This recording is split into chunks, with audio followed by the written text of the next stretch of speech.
안녕하세요. 오늘도 사연 살롱을 찾아주셔서 감사합니다. 부산에서 아이 둘을 키우고 있는 40대 초반 주부예요. 부모는 자식의 거울이라는 말이 있죠. 그런데 제 남편을 보면 그 말이 다 맞는 건 아닌 것 같아요. 적어도 제 남편은 시부모님과는 결이 다른 사람이거든요. 남편은 이민 2세대로 미국에서 나고 자랐어요. 대개 이민 2세대가 그렇듯 처음엔 제 남편도 한국어가 서툴었어요.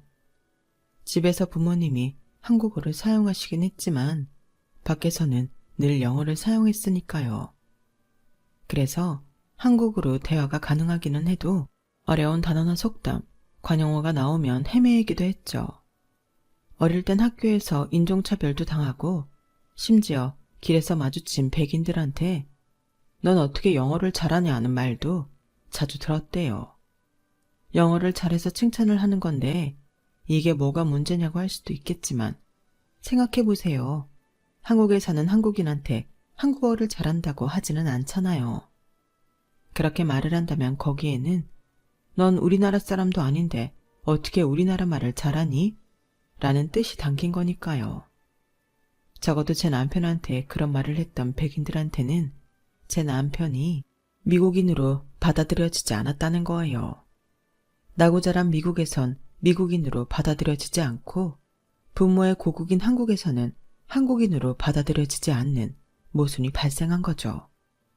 그렇다 보니 남편은 자라면서 정체성에 대한 고민을 많이 했다더군요. 어디에도 뿌리를 내릴 수 없는 자신이 마치 이방인 같았대요. 그런 남편을 다잡아준 건 다름 아닌 태권도였어요. 학교에서 하도 괴롭힘을 당하니까 자기 몸은 자기가 지켜야 된다는 생각에 시작했던 운동인데 태권도 관장님 덕분에 남편은 자신이 한국인이라는 자부심을 가지게 된 거죠. 남편은 수련을 통해 몸도 건강해졌지만 정신은 더 건강하게 자랄 수 있었어요. 그래서 고등학교를 졸업한 뒤 부모님의 반대에도 무릅쓰고 한국에 있는 대학에 진학했고 1학년을 마치고는 남들처럼 군대까지 다녀왔어요. 미국 국적까지 포기하면서요. 남들은 돈을 주고라도 어떻게든 안 가려고 애쓰는 군대를 자발적으로 다녀왔다니 참 어지간한 사람이긴 하죠. 물론 남편의 그런 점에 이끌려 결혼까지 하게 됐지만 가끔은 참 융통성 없는 사람이다 싶기도 해요. 아무튼 홀로 한국에서 생활하게 된 남편은 학비와 생활비를 벌기 위해 안 해본 일이 없을 정도로 열일을 하며 지냈어요. 대학 시절엔 저도 안 살아본 고시원 생활도 2년 넘게 했더라고요. 그 밖에도 햇볕 한 점 안 드는 반지하집에 옥탑방 생활도 하면서 거주지를 한 단계씩 업그레이드 시켰고 그러다가 마지막으로 지내게 된 곳이 바로 저희 부모님 소유의 원룸이었어요. 저희 부모님은 자수성가해 동네에 작은 건물을 하나 가지고 계셨는데 1층에는 부모님이 하시는 식당이 있고 2층, 3층에는 한 층에 2개씩 원룸을 세놓고 계셨어요. 저희 식구는 4층에서 생활을 했고요. 그때 남편은 2층에 세대로 살고 있었죠. 제 남편에 대해 호감을 보인 건 저보다 저희 아빠가 먼저였어요. 2층에 새로 들어온 총각 말이야. 사람이 참 됐더라고. 아침 일찍 동네 한 바퀴씩 뛰고 집 앞 청소를 하지 뭐야. 며칠 저러다 말겠지 했는데 벌써 한 달 넘게 매일 청소를 하더라고. 네 집 자식인지 몰라도 부모가 아들 하나는 제대로 키웠어. 입에 침이 마르도록 칭찬을 하는 아빠를 보면서 꽤나 마음에 들었나 보다 했어요. 하지만 딱 거기까지였죠. 그런데 하루는 엄마가 그러는 거예요. 여보, 200으로 총각 말이에요. 알고 보니 미국 교포더라고요. 미국 국적도 포기하고 한국에 살면서 군대까지 갔다 왔다네요. 세상에 젊은 사람이 어쩜 그렇게 기특한 생각을 했을까? 이젠 아빠에 이어 엄마까지 칭찬이 이어졌어요. 이사 온 지 2달도 안 돼서 저희 부모님 마음을 사로잡은 남편은 순식간에 저희 집 사위 1순위가 되었어요. 엄마는 각종 김치며 밑반찬을 퍼나르기 바빴고 아빠는 안주거리를 핑계삼아 종종 남편을 집으로 불러 술자리를 가졌어요. 그러다 보니 어느새 남편은 저희 집에 자주 드나들게 되었죠. 명절엔 저희 집에서 차례도 지내고 밥도 함께 먹는 게 당연해졌고요. 제 남동생과 형동생하는 관계가 되었지만 그때까지도 저는 남편한테 이성적인 관심은 생기지 않았어요. 그러다가 제가 석사학위를 위한 영어 논문을 쓰게 되면서 관계가 깊어지게 되었죠. 아무래도 영어 논문이 국문 논문보다 점수가 높다 보니 욕심을 내긴 했는데 막상 시작해보니 이게 만만한 게 아니더라고요. 저도 영어 꽤나 한다고 하는데도 회화 실력이랑 논문 실력은 별개였어요. 이미 판은 벌려놔서 이제와 덮기는 곤란한 상황이라 이러지도 저러지도 못하고 있었죠. 그러자 엄마가 그러는 거예요. 혼자 끙끙 앓지 말고 성훈이한테 도와달라고 해봐. 영어라면 숨쉬듯이 술술 나오는 앤데 옆에 영어 박사를 두고 왜 고민을 해? 엄마, 이게 영어 좀 한다고 할 수 있는 게 아니라니까. 그렇게 따지면 한국어 한다고 다들 논문 쓸 실력 돼? 아니잖아. 나 머리 복잡하니까 말 시키지 마. 얘 좀 봐라. 너 지금 성훈이 무시하니? 걔 미국에 있을 때 하버드 붙었던 애야. 하버드 포기하고 한국에서 대학 다니겠다고. 그래서 걔 부모님이 생활비며 학비 딱 끊고 한 푼도 안 주셨다잖아. 너 다니는 대학하고 하버드가 비교나 되니? 내 딸이지만 참 웃긴다 얘. 그 말에 대단하다는 생각보다는 이 사람 어딘가 좀 모자란 게 아닌가 하는 생각이 들었어요. 아니, 그렇게 실력도 있는 사람이 왜 한국에 와서 사서 고생을 한대요? 아무래도 순진한 우리 부모님을 속이는 사기꾼이 아닌가 싶더라고요. 그래서 실력 확인도 할 겸 논문을 들고 찾아갔죠. 그런데 논문을 앞에 두고 얘기를 시작한 지 5분도 안 돼서 확실히 알겠더라고요. 내가 땡 잡았다는 걸요. 미국 국적자라서 영어만 잘하는 게 아니라 문장력도 장난이 아니었어요. 각 문단마다 치밀하고 논리적인 짜임으로 결과를 도출하는 방식도 끝내줬고요. 달래 하버드 출신이 아니구나 싶었죠. 남편의 실력에 홀딱 반한 저는 그 후로 수시로 남편과 만나 영어 논문 작업을 했어요.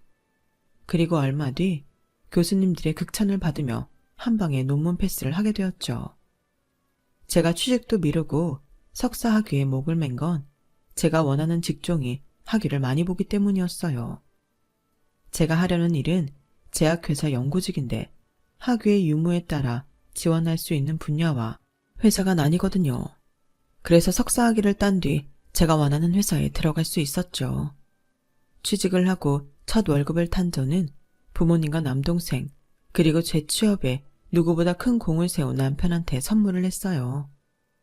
남편 선물로는 넥타이를 샀는데 제게 고마워서 그런 건지 넥타이가 마음에 들어서 그런 건지 주구장창 그것만 하고 다니더라고요.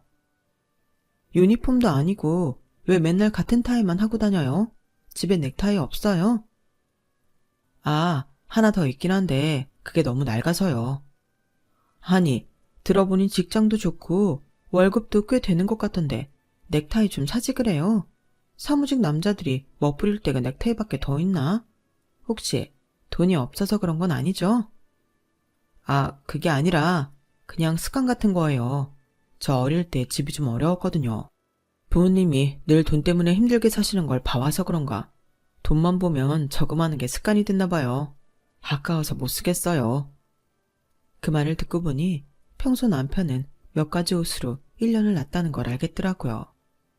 미국 교포의 학벌도 좋고 이름 있는 기업에 다니고 있어서 그동안 남편에 대해 편견을 가지고 있었다는 사실도 깨달을 수 있었고요.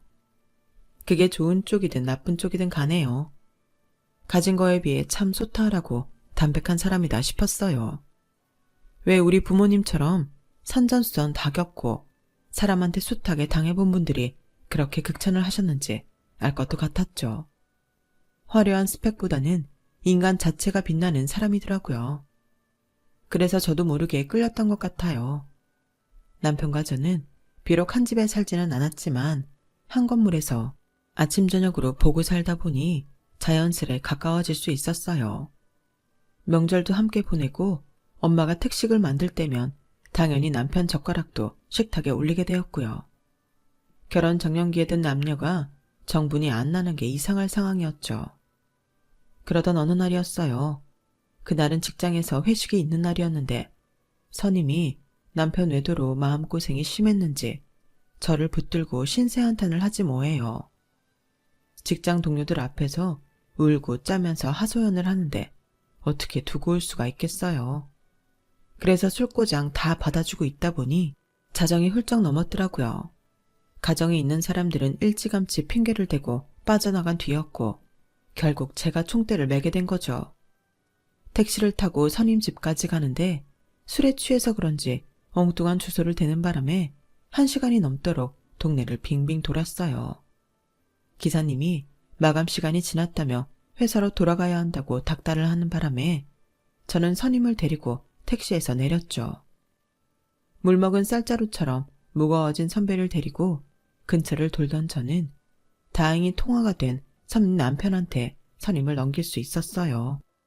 그런데 이놈의 동네에 택시가 안 보이는 거예요. 카카오 택시를 호출했지만 그 역시도 반응이 없더라고요. 이러다 길바닥에서 자게 되는 거 아닌가 덜컥 겁이 나더군요. 그런데 그때 남편한테 전화가 온 거예요. 저희 부모님을 통해 제가 아직 안 들어왔다는 소리를 듣고 걱정돼서 전화를 했더라고요. 마침 잘 됐다 싶어 상황을 말했더니 대뜸 자기가 데리러 오겠다고 꼼짝 말고 기다리라고 하더군요. 그리고 한 20-30분쯤 지났을까요? 멀리서 승용차 한 대가 달려오더라고요. 아빠 차였어요. 그런데 운전석에서 나온 사람은 다름 아닌 남편이더라고요. 연세도 있으신 아빠가 밤 운전하시게 할 수 없어서 자기가 대신 왔다고 하더군요. 그러면서 다음부터 회식이 있을 때는 자기한테 연락을 하라는 거예요. 걱정돼서 잠이 안 온다나요? 그 말을 듣는데 심쿵하더라고요. 집까지 오는 차 안에서 심장이 콩닥거려서 미치는 줄 알았어요. 밖에까지 소리가 들릴 것 같았거든요. 그래서 괜히 고개를 돌려 시선을 창밖에 두고 있는데 남편이 그러더라고요. 그냥 우리 사귈까요? 그럼 정민 씨 회식 때도 당당하게 데리러 갈 수 있고 어디냐고 수시로 전화해도 되니까요. 아까도 전화할까 말까 많이 망설였어요. 아직은 나한테 그럴 자격이 없으니까. 걱정한다고 사귀는 게 말이 돼요? 좋아하면 몰라도. 그건 걱정 말아요. 좋아한 지는 한참 됐으니까. 그럼 우리 지금부터 사귀는 거예요? 아니 뭘 또 그렇게 급하게 해요. 나도 싫은 건 아닌데 그래도 이렇게 사귀는 건 좀 그렇지 않나 해서요. 남편은 횡설수설을 하는 저를 보고 빙그레 웃더니 제 손을 잡았어요. 손이 참 크고 따뜻하더라고요. 그렇게 우리는 세입자와 집주인 딸로 만난 지 2년 반 만에 연애를 시작하게 되었고 사귄 지 2년 조금 안 돼서 결혼을 하게 되었어요. 시부모님이 미국에 계셔서 첫인사는 화상전화로 드렸어요. 미국에 살고 계셔서 한국 부모님들보다는 좀 깨어있는 분들일 줄 알았는데 의외로 아니더라고요. 결혼을 하겠다는 말에 어머님이 대뜸 이러셨거든요. 아니, 장남도 아직 결혼을 안 했는데 차남이 네가 먼저 하겠다고? 이게 무슨 경우 없는 짓이니? 결혼을 서두르는 이유라도 있는 거니? 애라도 생긴 거야? 어머니, 아니에요. 형이 만나는 사람이 있다면 형 결혼할 때까지 기다리겠지만 없으니까 먼저 준비된 우리가 하겠다는 거죠. 그리고 애가 생겼으면 축복해달라고 먼저 말씀드렸을 거예요. 얘는 못하는 소리가 없어. 결혼도 안 한 상황에 애를 갖는 게 말이 되니? 난 결혼 전에 몸 함부로 굴리는 여자 며느리로 안 본다.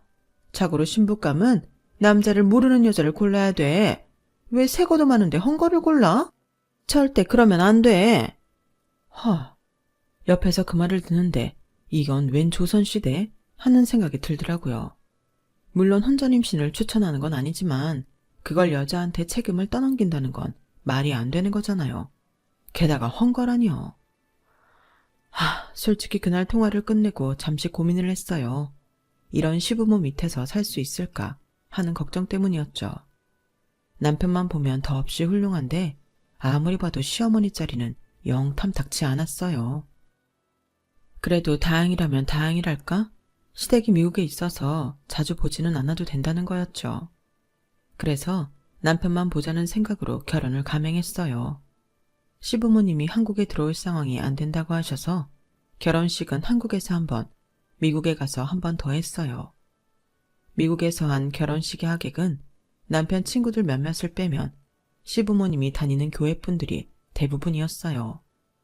그런데 결혼식을 마친 뒤 축의금을 정리하던 아버님이 그러시더라고요. 하객들 대부분이 나랑 집사람 지인이니까 축의금은 우리가 챙기마. 어차피 결혼식이라는 게 부모들이 그동안 뿌린 거 거두는 날 아니겠니? 그러니 그렇게 알아라. 솔직히 처음부터 축의금을 챙길 생각은 없었어요.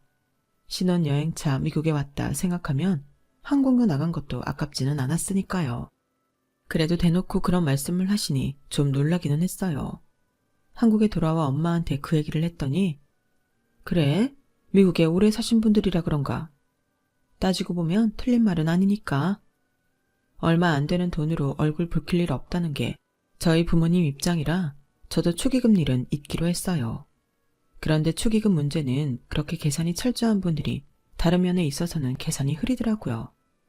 저희 집이 식당을 한다고 해서 그런가 툭하면 식재료를 보내달라는 요구를 하셨거든요. 그것도 돈 한 푼 안 보내시면서요. 처음엔 시부모님 드실 건데 뭔 돈을 받나 싶어서 그냥 보내드렸는데 이게 한두 번으로 끝나지 않았다는 게 문제였죠. 아가, 그 된장 말이다. 지난번에 보내준 걸로 3통만 더 보내렴. 교회 분들이 우리 된장을 얼마나 좋아하시나 몰라. 그리고 보내는 김에 말린 고사리랑 미역도 좀 보내. 한꺼번에 담아서 보내지 말고 한 번 먹을 분량씩 진공 포장해서 보내라고. 그래야 먹기도 편하잖니. 아, 네 시아버지가 홍삼 진액도 사보내라신다. 결혼식 때 네가 가지고 온 그 브랜드로 한번 드셔보시더니 이젠 아침마다 찾으시지 뭐니? 된장, 고추장, 심지어 손톱깎이 하나까지 사보내라고 하시는데 좀 너무하다 싶더라고요. 주변에 얘기를 들어보니 미국엔 한인 마트도 많고 심지어 중국 마트에도 한국 된장이며 김치까지 다 판다는데 굳이 비싼 항공 배송비를 물어가며 보내달라고 하시는 이유를 모르겠더라고요. 그뿐인가요? 시부모님 드실 것만 보내라는 게 아니라 철철이 주변에 선물할 것까지 죄다 리스트를 뽑아 보내시며 사보내라고 하시니 매달 시댁에 들어가는 돈만 해도 수십만 원이 됐어요. 명절 앞두고는 4, 50만 원은 기본이었고요. 엄마는 그래도 시집살이 안 하고 사는 게 어디냐며 서운하시지 않게 보내드리라고 하시지만 솔직히 기분은 안 좋더라고요.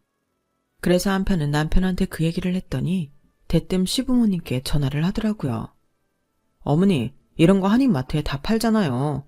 이거를 왜 와이프한테 보내라고 하세요? 그것도 매번 공짜로요. 그러지 않았으면 좋겠어요. 왜? 네 처가 뭐라고 그러니? 얘 아주 못된 애네? 시애미 앞에선 고분고분한 척하더니 뒤에서는 남편을 쥐잡듯 잡나 보구나. 그러니 네가 이런 일로 엄마한테 잔소리를 하지. 근데 아들이 잘 몰라서 그러는데 엄마도 한국 살 때는 시부모님한테 그렇게 해드리면서 살았어. 그래도 네 처는 우리가 미국에 있어서 시집살이도 안 하고 살잖니. 엄마가 한국에 살 때 비하면 네 처는 엄청 편하게 사는 거야. 어머니, 요즘 한국 시어머니들은 어머니처럼 안 그래요. 며느리 괴롭히지도 않고 생일에 옷도 사두고 주말에 마트도 데리고 가고 그런다고요. 말도 안 되는 소리 마라. 그건 다 방송에서 가짜로 지어내서 하는 소리야. 어디 시어머니들이 며느리 생일 선물을 사주고 딸처럼 데리고 다니니? 우리 때는 시어머니 옆에서 밥수저도 제대로 못 들었어. 어디 감히 시어머니랑 겸상을 해? 말도 안 되지. 네 처가 청 그렇게 우리한테 돈 쓰는 게 아깝다고 그러면 앞으로는 하지 말라고 그래. 엄마도 며느리한테 뒷얘기 들으면서 그깟 거 받고 싶지 않으니까. 어머니, 그렇게 감정 앞세워 말하시면 안 되죠. 와이프도 한다고 하는데 어머니도 조금 양보해 주시면 되잖아요. 우리 대화로 잘 풀어요. 네?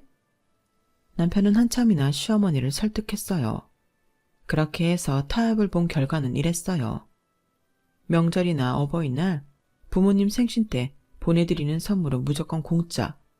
그 기간에 시부모님이 요구하시는 건 쌀이든 옷이든 된장이든 뭐든 공짜로 보내드리지만 그 외 기간에 보내라고 하시는 건 비용 청구를 하겠다.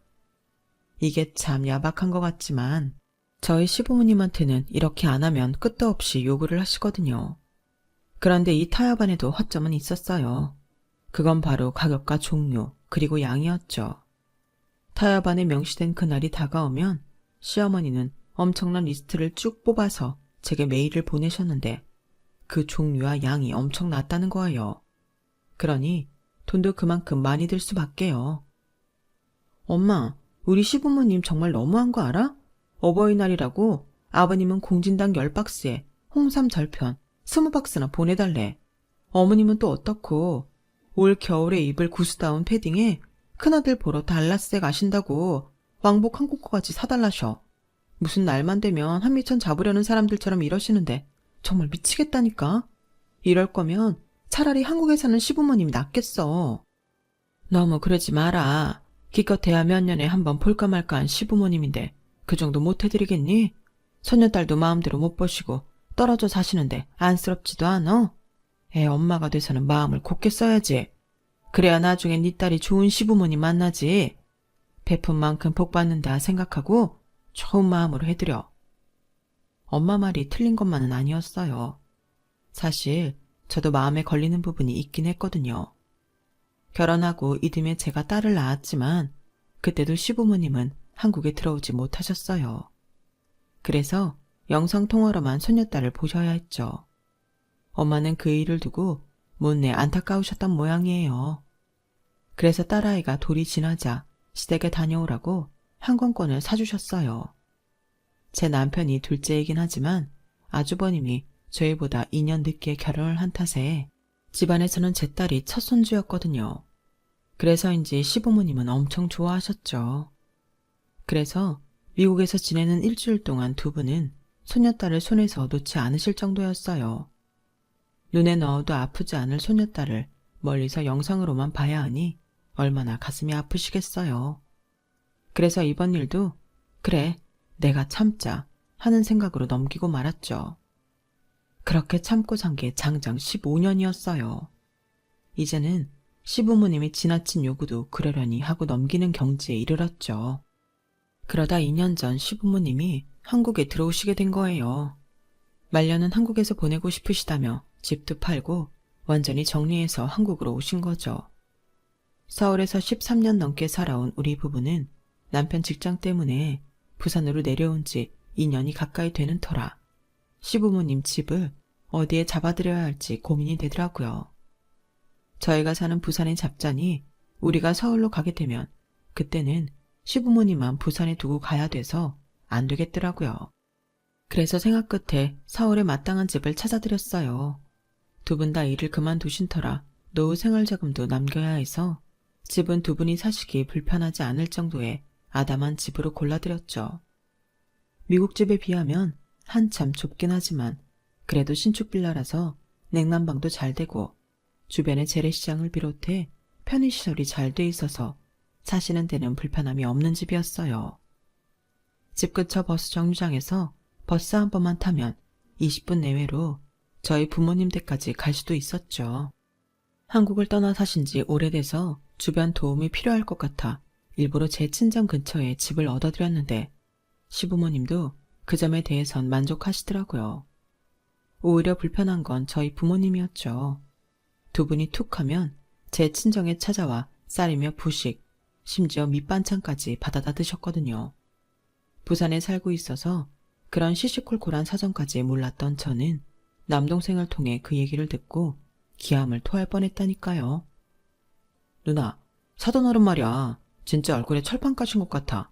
어제는 우리 집에 와서 아빠 겨울 점퍼가 마음에 든다고 그걸 달라고 하더라니까. 난 내가 잘못 들은 줄 알았어. 그냥 달래. 자기 마음에 든다고. 기가 막히지 않아? 사부인은 또 어떻고? 엄마가 친구분들이랑 같이 맞췄던 진주 목걸이 알지? 사부인이 자기는 목이 길어서 진주 목걸이가 잘 어울린다면서 기어이 그걸 받아갔다니까. 완전 2인조 강도 같았어. 동생 말을 듣는데 어안이 벙벙해지더라고요. 사람이 염치가 없는 건 알았지만 이 정도일 줄은 몰랐거든요.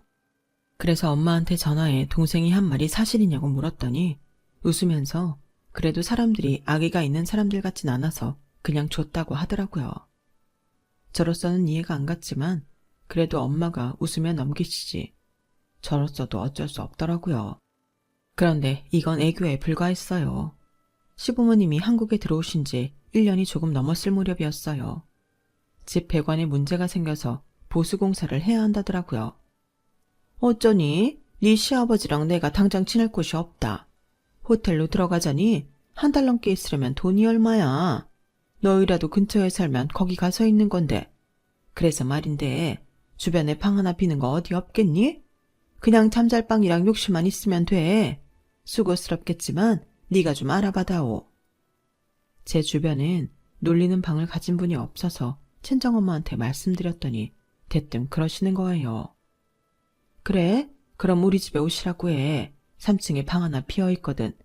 빌트인이라 몸만 들어오시면 되니까 옷가방만 챙겨오시면 되겠네. 정말? 다행이네. 못해도 한 달 이상 걸릴 텐데 괜찮겠어? 비용은 아버님께 말씀드려 놓을게. 얼마 정도 받으면 돼? 얘는 사돈지간에 뭐 그런 돈을 받아? 그냥 들어와 사시라 그래. 한 달 정도야 뭐 전기세 물세 해봐야 얼마 나오겠니? 그러니까 신경 쓰시지 말고 편히 지내다 가시라 그래. 그때까지만 해도 길어야 한 달 반이면 끝날 일이라고 생각했어요. 하지만 그건 엄청난 오판이었죠.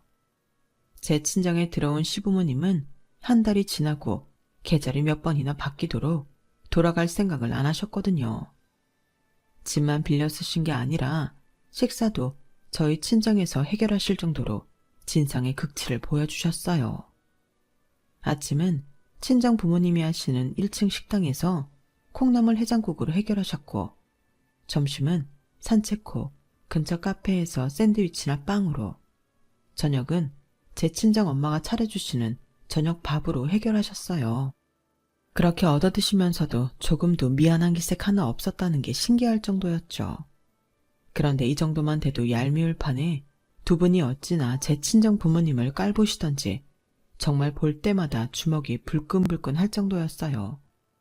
매번 영어 단어 섞어가며 미국에서는 어쩌고 저쩌고 하시는데 꼴사 나올 정도였죠. 사부인, 이 동네엔 오렌지 파는 데 없어요? 난 미국에 살 때마다 오렌지를 갈아서 주스로 마셨거든요. 주스는 후리쉬한 걸 먹어야 하니까. 그리고 말 나온 김에 근처에 파악은 없나요? 점심때 이랑 산책을 하려는데 마땅한 파악이 없어서 좀 그렇더라고. 오렌지는 동네 마트에도 다 팔아요. 길 건너 마트 가시면 있을 거예요. 근데 팍이요? 팍이 뭐죠? 어머, 사부인은 팍도 몰라요? 그걸 한국어로 뭐라고 해야지? 그러니까 공원? 아, 공원. 이 동네에 큰 공원은 없고 대신 개천을 따라 산책로가 잘 되어 있어요. 거기 한번 가보세요. 개천은 너무 덜티해서 no 땡큐. 덜티? 그건 또 무슨 소리야? 암튼 한번 가보세요. 거기 아주 좋아요. 물고기도 살 정도로 얼마나 깨끗하게 잘 돼 있나 몰라요. 쌍팔년도 개천을 떠올리는 시어머니는 저희 엄마 말에 손을 휘저으며 노를 외쳤어요. 그 모습을 본 제 딸애가 키득거리며 제게 달려와 그러더라고요. 엄마, 할머니 발음 되게 웃겨.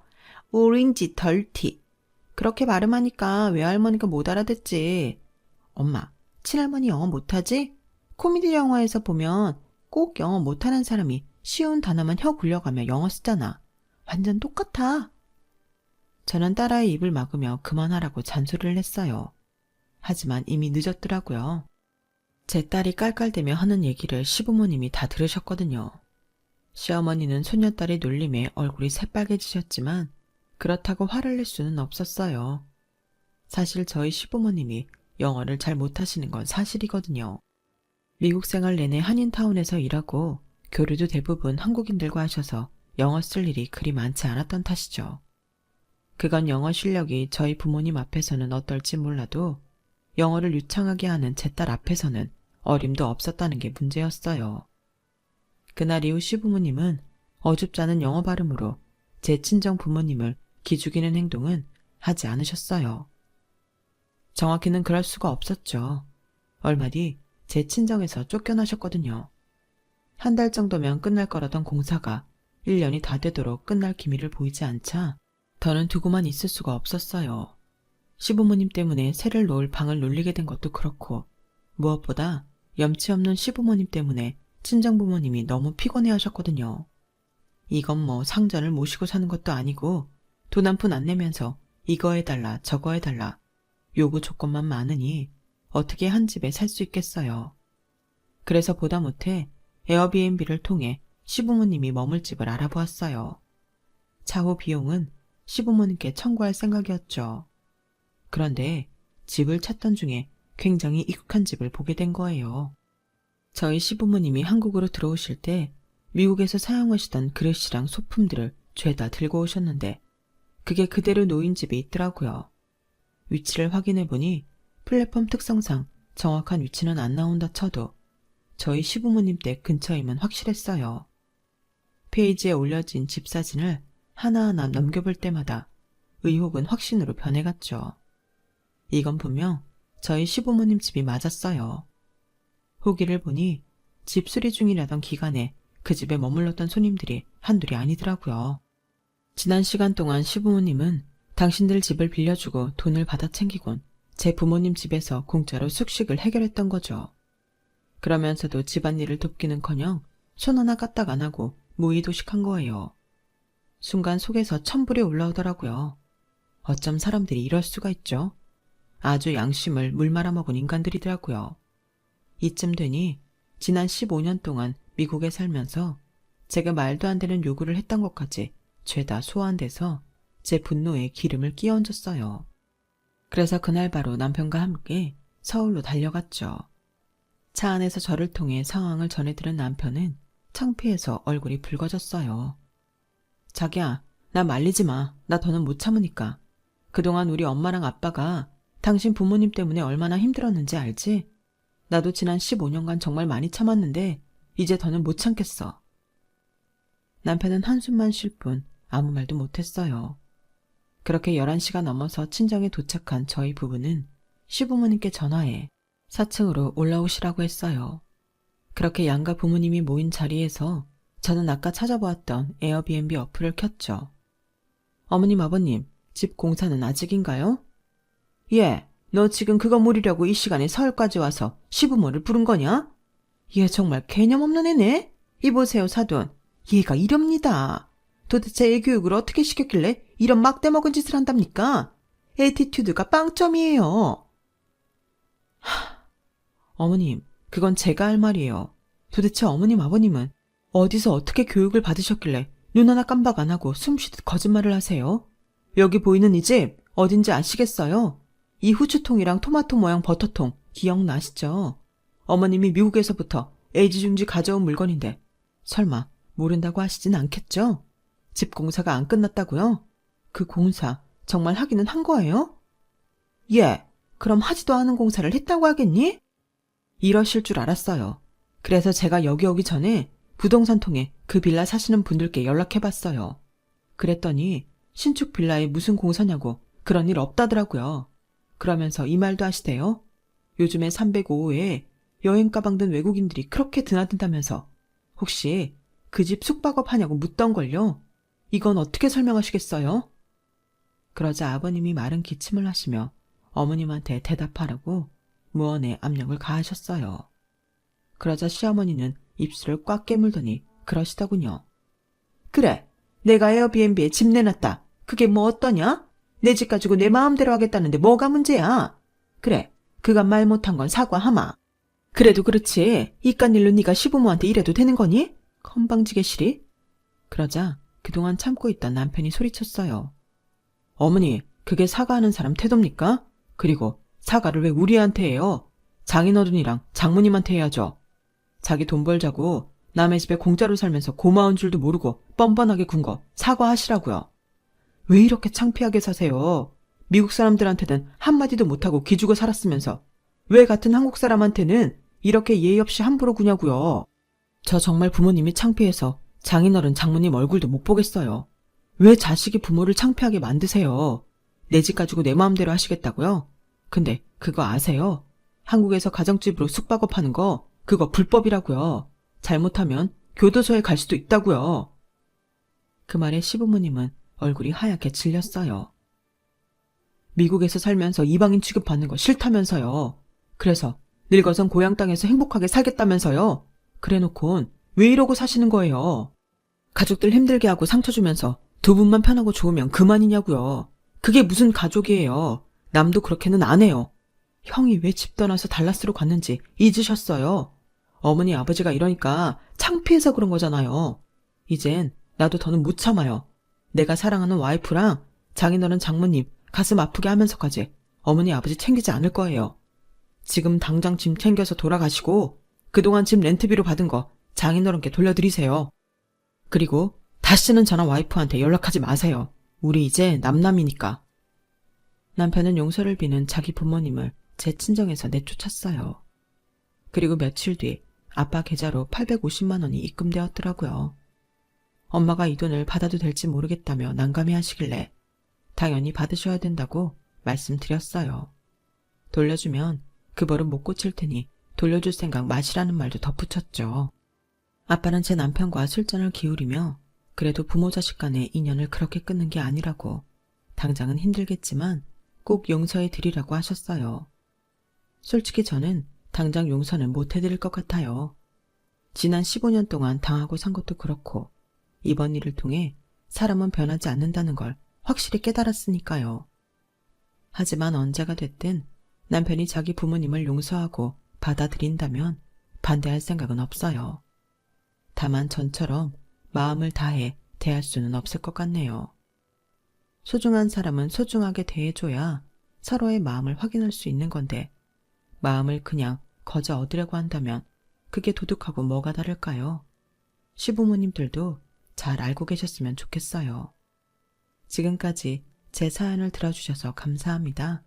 가족과 함께 행복하세요. 여러분, 사연 댓글에 응원과 현명한 조언 부탁드려요.